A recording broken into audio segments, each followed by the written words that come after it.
So we're going to talk about LTV today.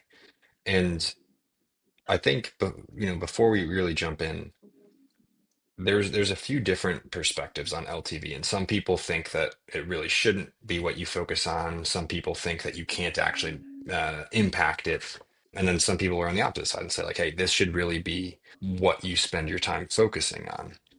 And so today, we're going to kind of dive into the components of LTV, and how you can analyze it and then use that to build your growth machine and drive profit and growth for your business. But I wanted to kind of start with this kind of idea of a North Star metric became really popular through like Facebook and through Dropbox and stuff like that, right? So there was like a whole series of experiments that Facebook ran back in the mid 2000s, where they found that if they could get you connected to a certain number of people, your likelihood of being an engaged user went up massively, right? And so they created this star metric around how fast can we get you like three connections, or how fast can we get you to your first post and stuff like that. And on the e-commerce side, I think most brands haven't really done that, right? There's a lot of focus around conversion rate as a isolated metric. There's a lot of focus around AOV as a metric. There's a lot of focus around just top line revenue. Um, but when we do our LTV analysis, what we almost always come to is there's a clear metric that is, a subset of LTV that really drives LTV, and that's different by Right. brand, right? And so I think um, that's kind of where we're going to be looking today, right? Is like what are the kind of the components of LTV? How do you identify which one is actually the meaningful driver of growth for your business, and then what does that mean in terms of applying that and putting it to work? Is that right? Exactly. Yeah. And I think what makes this so critical is just, teams are stretched, they're small, they can be small, and it's hard to know really where to prioritize and focus, right? Like everyone wants to maximize acquisition, maximize retention, right? Maximize this metric, minimize this metric. How do you know which of those are actually driving your LTV for your business? And so that's what we're going to talk about today, is sort of how to structure that problem, how to think about it and break it down. And so, when we look at LTV, one of the first things that we do is segment out our customer base, right? Because when you're looking at an average, you're oftentimes looking at nothing. I had a boss. He's a big analogy guy. The PG version of this analogy was, if you're sitting on the stove with your head in an ice bucket, on average you're good. Um, and uh, and that's one of those things that always kind of stuck with me. And so like when you think about averages, right, you want to think about always kind of breaking that out and what's driving those average, what's at the high end, what's at the low end. When we look at LTV, obviously we want to look at what's driving the high end customers that we have. But the other thing is when you think about it, LTV is really just kind of two things. It's your order value times your number of orders, right, for a given customer, right? And so that's what we're breaking down. We're breaking down our customers. We're segmenting them out into, we do it by deciles. So, groups of 10 equal customer sized groups, right? And we look at what's their order value and what's their number of orders, right? And so by that we understand like what they're spending on average, within those 10 groups and how many orders we can expect them to place in each of those groups, right? And so these are kind of like our overall levers, right? And these are like our overall LTV drivers. And we think about like what drives the drivers. That's where we kind of break that down even further. So then we're going to get to our, what are the levers we can actually impact? Well, order value breaks down into very simply price times quantity, right?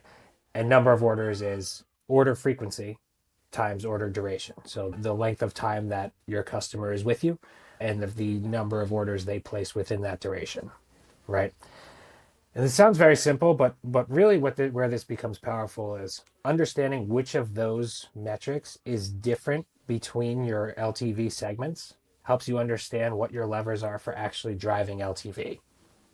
And this can be very different for different brands. And so, Sean, we've worked with a handful of brands here. And so, three examples I want to go through at very different ends of this spectrum was a sports memorabilia company we looked at, a snacks company we looked at, and a vitamins, minerals, and supplements company we looked at, right? For the memorabilia company, we saw that, order frequency across your LTV groups and duration of orders Very similar. These were very like one and done customers, and so your drivers of LTV were, a handful that placed more than one order, but majority it was kind of people who spent more on that order value, right? For the snacks company, these were people, they were located in urban areas, kind of very limited space. There was a subscription based model. And so the order value actually across these segments was very static. And we saw that what really set the high LTV people apart from the low LTV people was the amount of orders that they placed, really kind of the duration of time that they were with the company. And then the vitamins, minerals, and supplements, kind of same thing. They were more on the number of orders. They were again, kind of frequency was a little static. Order value was pretty static because if you think about a vitamin, you're taking a certain amount per day, and that's the prescribed amount. Can't really go over or under that unless you accidentally miss days. And so it really just became about longevity of that customer. And I'm highlighting these kind of three extreme examples because these ones are very easy to then call it like, okay, here's where then we want to focus, right? On a memorabilia company, how much effort do we want to then put into kind of retention and a subscription service, right? And reminders for follow up orders, right? As opposed to maybe we just need to prioritize acquisition and maximizing the value of that first acquisition. And so, we mentioned order value splits into, very simply price and quantity. Well, what then drives your price, right? It's number one, it's your list price, but then also what discounts are you providing there? What's your SKU mix? How are you upselling on SKUs? Right? How are you driving cart add-ons, right? Understanding that this customer is probably going to buy from you one time, right? How do you maximize value for you and your customer in that one order? Thinking about bundles, right? Like what are ways you can use bundling to drive order value for you and your customer? What's your shipping threshold, right? Are you setting a shipping threshold that makes sense where you're going to preserve your margin and also, kind of incentivize your customer to add more to their cart? And so that's that on the kind of order value side. It's like, think about those two levers, price and quantity. How are you impacting that? And then really, that's kind of where your primary focus would be. And once you get that right, then you start thinking about retention and order frequency and duration. But from a priority standpoint, you want to focus on value. What's interesting for a lot of brands, the lever to try and get that initial purchase is discounting, Mhm. right? But if you're this memorabilia brand and you can say with like a 96, I can't remember exactly what the repeat purchase rate was, but like let's call it 90% of your customers are going to buy one time, then you can't be looking at it as oh, once we get a first purchase, we'll be able to, drive repeat purchases via email and SMS marketing. You have to maximize the profit on this first purchase. And so it becomes a balancing act of sure, maybe the discount does increase conversion rate. Maybe it doesn't. It certainly cuts margin. And so then it's balancing margin versus quantity of sales. And so how do you kind of strategically use those incentives to increase, to your point, the quantity of items in the cart or the value of items in the cart, That's right? right. Yeah, definitely. Definitely want to making sure you want to preserve your margin. And to the extent you're using a discount to get customers to buy from you, that discount for a company like that should be tied to increasing the order value, right? So it's, you know, you've got a discount, or this is where there's kind of a free shipping threshold works perfectly, right? Which is effectively a discount, which is just Hmm. making sure you're clearing a certain order value hurdle on your first purchase here. And then looking at like, when we looked at the snacks brand, right? It was people who were stocking up too much and then canceling their subscription was one of the main things we saw.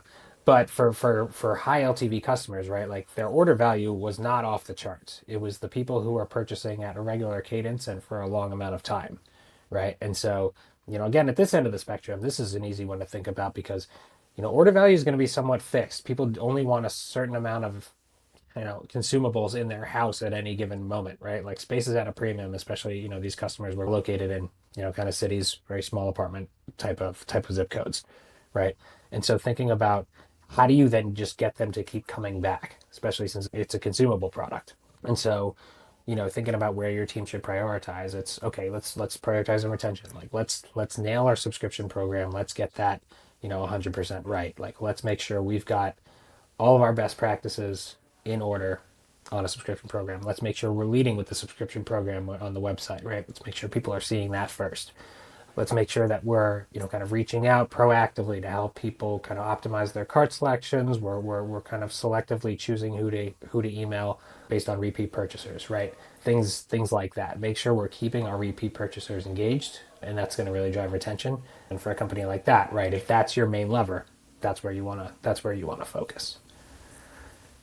Yeah, and what was interesting, that distinguishes them from the vitamins company, right, was that in both you're trying to, it was count of transactions that you want, but the difference is really in consumption Hmm. patterns. So for the vitamin brand, it should be a daily consumable product, so you can pretty logically map out when someone should run out of product, and it should be a very long duration or lifetime because vitamins don't cure anything instantly, and you need to take it consistently. Whereas in a food and bev snack brand like this one in question, yeah, maybe you have it every day. Maybe you have two in one day. Maybe you have one every couple days, or you went away for a weekend and like you didn't necessarily bring it with you because it's not a vitamin or a supplement that you need Right. every day. And so there is more wiggle room in kind of consumption patterns. And so there it was really about learning the consumption patterns of an individual and also being accommodating to those users so they can kind of customize it and control, because frequency, or order volume was really an output of frequency of orders based on frequency of use, which is more dynamic for a food brand. Yeah. Yeah, 100%. 100%. But the thing about the vitamins one, right, is it becomes like, okay, it's not necessarily order frequency because people are only going to be ordering this, on a very defined cadence. But it's how do you then make sure that they're actually using it when you want them to, and so in order to then have used up their supply by the time it's time to order the next one, right? And so that becomes a different type of retention strategy than say kind of a snack purchaser, right? Where Mhm. where where truly everyone's going to have their own unique consumption habits, as you mentioned. But the common thing that all these brands have together is that we all started from the same point, right? It's understanding the LTV of your customers, segmenting those out into different groups, but then it's the same equation that builds up LTV in every case, right? And so the overall question is just like, which of these is my most impactful levers? And we highlighted extreme examples here, and obviously, like if we went into kind of fashion, that would fall somewhere in between here, right? Where like you've got your high LTV versus your low LTV people, right? Like maybe your top two tiers are separated more by order value, but they both purchase roughly twice a year. Whereas when you get a little bit kind of lower, maybe that frequency drops off, and your lower tiers are probably one order per year, right? That's an interesting case as well, where that becomes more difficult trying to assess the relative magnitude and which of these levers you one have more control over, and two is going to be more impactful, right? And so just kind of playing to your strengths there and understanding like where's going to drive the most value, right? What's your strategy in that case? Are you trying to take your floor and raise it higher? Or are you trying to boost, some of your mid LTV tiers into higher LTV tiers, right? And so, understanding what you're going to have more influence over, that's gonna help you grow an overall LTV for your brand. Yeah, that all makes sense. And so, um, just to kind of parrot it back to make sure that the action items are pretty clear, right? The first bit is to um, cohort out your customers into deciles. In our case, or you could do quintiles, you could do whatever you want. We do 10 because we do think that that gives you a narrower look, and allows you to figure out smaller subsets that you can then try and influence and figure out the inflection points. But you break them into deciles by LTV, and you look at what is their total transaction amount. Um, what is the average order value for them, the average order count, the average time between orders. And you could even take it one step farther, and this would be the great solution would be looking at actual profit, right? And so not just the monetary size of their cart and their transactions, but what what was the margin of those products, and so you can Right. actually start to figure out, hey, maybe we have a product that has a huge price tag, but it's expensive to us, and a cheaper product might actually contribute more profit to you, and so maybe you want to change the products that you're merchandising, right? Absolutely. Yeah, that's the other piece on order value would be, we said price and quantity, but margins, certainly if it varies significantly from SKU to SKU, is a huge is a huge factor as well, where that's going to help you determine which of your SKUs do you want to feature on your front pages, right? Is it the ones that are going to drive the most volume? Is it going to be the ones that drive the most profit? And again, depending on where you fall on this kind of one time versus repeat purchase brand spectrum, that would certainly influence you as well. It's also very much going to influence your discounting strategy, right? Depending on what your margin of your products are, and whether or not you expect people to come back. So absolutely agree. The other thing, once to get a little bit more complicated, right? And I hesitate to go here, but because I think just this kind of fundamental breakdown is really the first step, and before you kind of understand those basic levers, you don't necessarily want to worry about this yet. But when you break out your deciles, you can look at things like, okay, what percentage of each decile is a subscriber, right? Like what percentage of each decile subscribed on their first purchase versus was a converted subscriber later, things like that, to start to help you understand like what's the purchase journey within each of these deciles for each of these customers, right? Like what are the steps that a high LTV customer takes versus a low LTV customer, and things like that can help you do that. Love it. Anything else you want to throw out?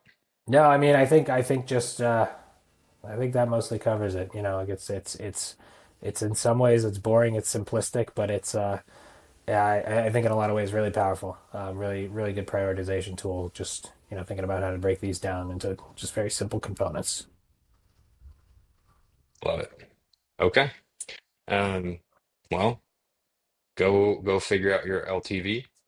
Go figure out the power of your levers, and then decide if you want to double down on the highest value lever of what's working now, or if you want to try and bring up the floor and target the weakest one. But that is how you should break down your planning strategy to figure out how to grow your business.